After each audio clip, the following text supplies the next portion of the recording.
Hello, how are you?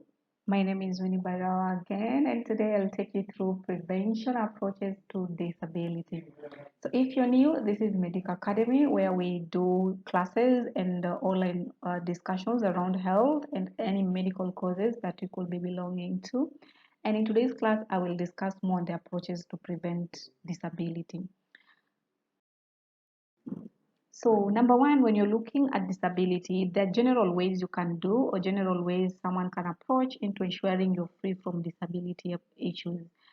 First of all, in the causes we discuss limits on, or we discuss familial heritage or genetic causes. And in this case, for us to be free from disability inheritance, then you can look at limiting limits when it comes to marriages.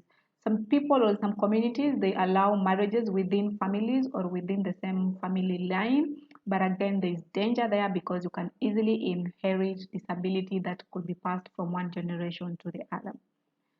The second approach we can do is adopting premarital counseling or premarital medical education examination, where the couples can be taken through to understand even their medical history in their separate families so that they can rule out immediately issues that could lead to disability in their offsprings. The other aspect could be having maternal and fetal health care, specifically during pregnancy and childbirth.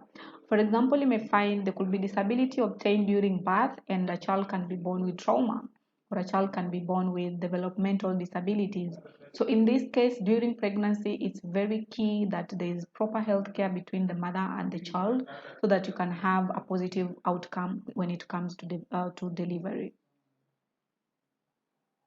Other aspect we need to do is child immunization, and this is against common illnesses like poliomyelitis. You can immunize the child against TB. We can immunize our children against pneumonia and any other child immunizable illnesses that could lead to disability issues. So child immunization is also an approach that can be emphasized to protect someone from disabilities. But let's not also forget, when it comes to these approaches, there's an issue of hygiene. And a good example are illnesses that are easily contributed to hygiene are diseases like trachoma. Trachoma are infection of the eyes. So with infections in the eye, someone can easily develop blindness. And all this can easily be taken care of if we maintain proper hygiene. So hygiene could spread also all the way from physical hygiene to food hygiene, environmental hygiene. It can be many aspects, but the end goal is to ensure hygiene so that people are free from bacterial or viral infections that can lead to disability.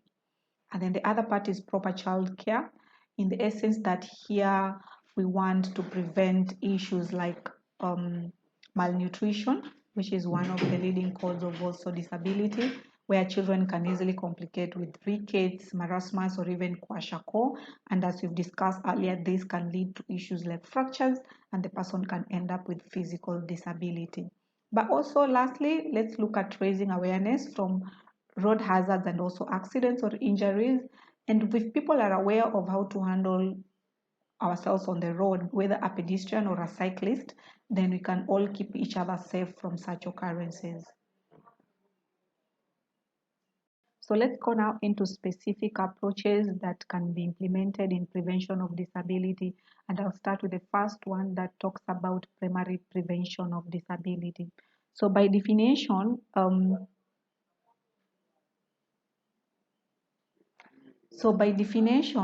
primary prevention is a state whereby we put efforts directing them towards reducing the actual occurrence of a disability.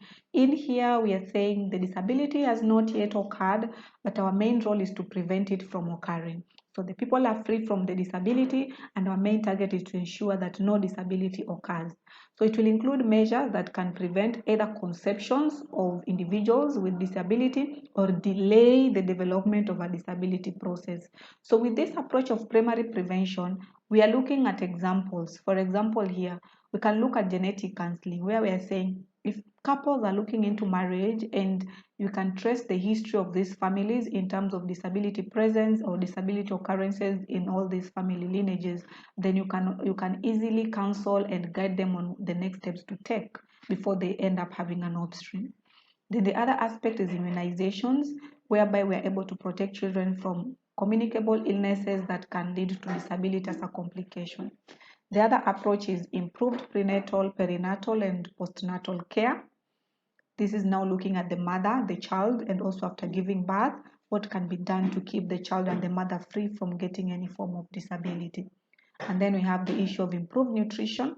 And with nutrition, we are saying we are targeting elimination of malnutrition, which are the other causes for disability issues.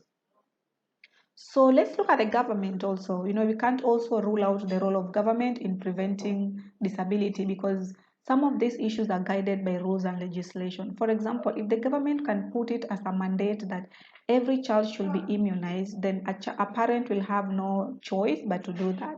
For example, in Kenya, there is the integrated approach to immunizable illnesses, and also there's the integrated management for children illnesses.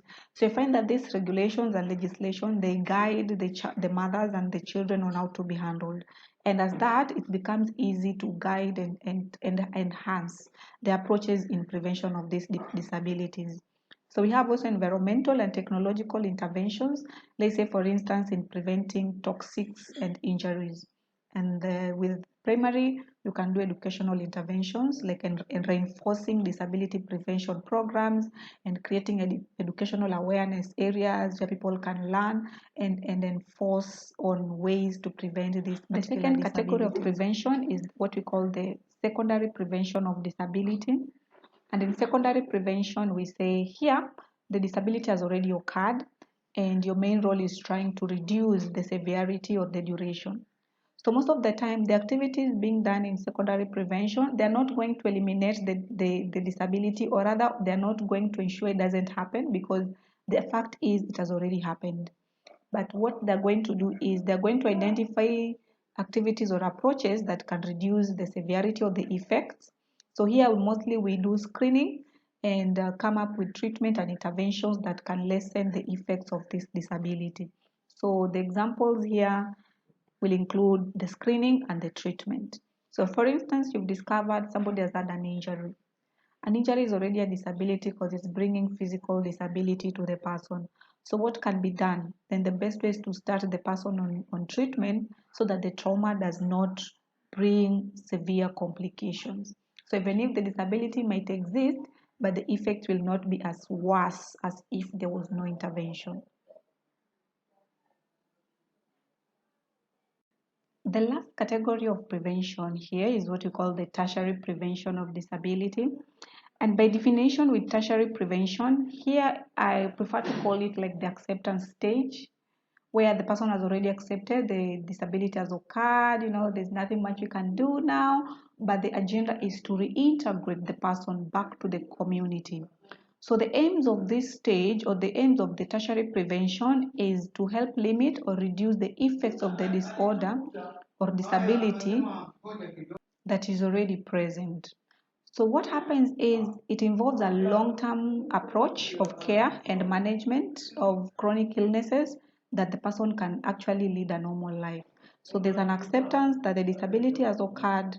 There's an acceptance that there's nothing much that can be done. And if it is treatment, it has been done. If it is screening, has already been done. And the agenda is to ensure the person who has this disability is actually able to live a normal life with the rest of the community. So what happens here, we have the approaches that includes rehabilitation and also corrective approaches or interventions. So with rehabilitation, it will include examples such as speech therapy, physiotherapy, occupational therapies. So rehabilitation works more on therapies, could be psychological therapy, but the agenda is to ensure the person can live a normal life or can lead a normal life with the rest of the members of the community. And the other approach you can do is corrective approaches. So if maybe it was a trauma, then surgery can be done to correct the physical aspects, to correct the structure, to correct the order, and allow the person to, be able to regain their functions, to be able to catch up with their normal social works or economic activities, because that's the agenda. It has accepted there's an injury or there's a disability, and the person has to catch up with their normal life. And that's all about prevention of disability. And we've mentioned the general approaches where we can have just screening, talk about counseling, immunizations, and so on. But the main category includes primary, secondary, and tertiary.